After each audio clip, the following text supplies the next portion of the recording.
उन्हाळा सुरू झालाय आणि बाजारामध्ये मिळणाऱ्या कैऱ्यांपासून काहीतरी बनवायचा विचार करतायत? मग थांबा, ही रेसिपी बघूनच जा. तर आजच्या व्हिडिओमध्ये आपण कैऱ्यांपासून बनवणार आहोत मुरब्बा, किंवा याला गुळांबा सुद्धा म्हटलं जातं. तर हे कशा प्रकार बनवायचे, अगदी मोजक्या साहित्यामध्ये बनवता येतो आणि आंबट गोड असा मुरब्बा खायला सुद्धा खूप छान लागतो. चला, तर त्यासाठी आपण अगोदर काय घेतलं, 1 किलो कैऱ्या मी मस्तपैकी पाण्याने धुवून घेतल्या, स्वच्छ पाण्याने. त्यानंतर त्यावरची अशी साल काढून घ्यायची. तर आपल्याला हे साल काढताना लक्षात ठेवायचं, पूर्णपणे साल काढून घ्यायचं. याचा चीक पण थोडासा लागून पण द्यायचं नाही. वरची देठ पण काढून घ्यायचं. वर्षभर टिकता यावा यासाठी मुरब्बा बनवताना एक मी तुम्हाला खास टिप देणार आहे. तर टिप नक्की फॉलो केलीत ना, तर तुमचा हा मुरब्बा वर्षभर 100% टिकणार. आपण आता 1 बाय 1 करून सगळ्या कैऱ्यांची साले काढून घेऊया.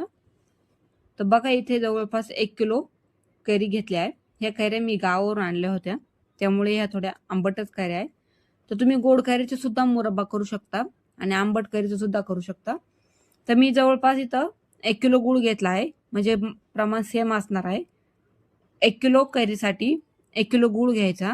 आता हा गूळ मी एकदम बारीक असा कट करून घ्यायचा. तुम्ही माझ्या या चॅनलला नवीन असाल तर व्हिडिओ लाईक करा, शेअर करा, त्यासोबत सबस्क्राईब करा.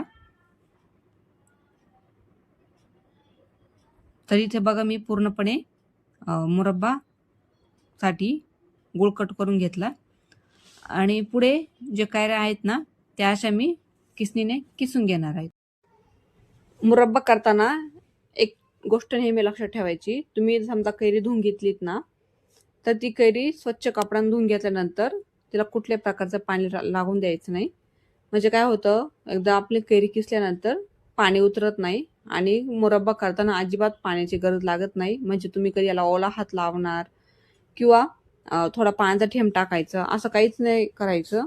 त्यामुळे काय होतं, मुरब्बा हा पूर्णपणे ड्राय होऊन जातो आणि ड्राय मुरब्बा हा वर्षभर आरामात टिकतो. जर पाण्याचा हात लागला किंवा पाण्याचा वापर झालात ना, तर मुरब्बाला पाणी सुटते आणि ते लवकर खराब होण्याची शक्यता असते. त्याच्यामुळं आपली काळजी घ्यायची, धुताना वगैरे किसताना अजिबात पाण्याचा हात लावून द्यायचा नाही. तर बघा, मी इथे आता कैरीने 1 बाय 1 असं करून पूर्णपणे बारीक किसून.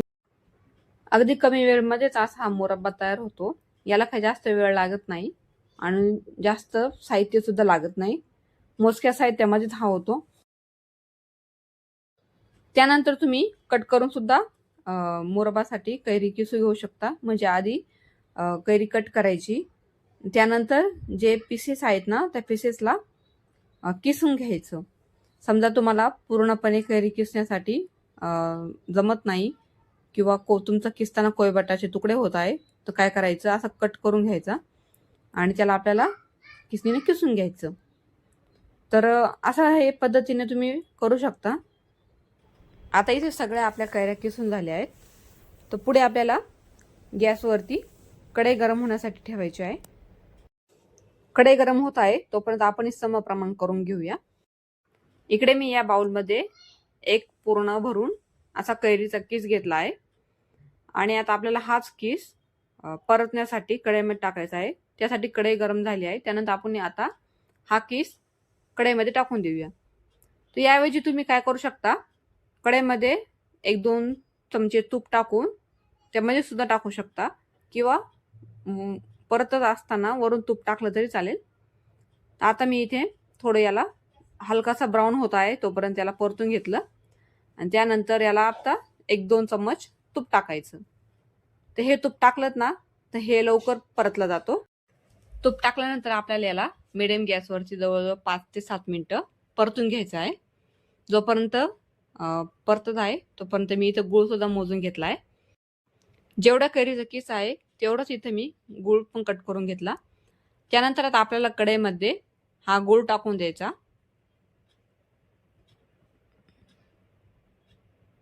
थोडं थोडं करून हा गूळ टाकल्यानंतर याला छानपैकी असं मिक्स करून घ्यायचं.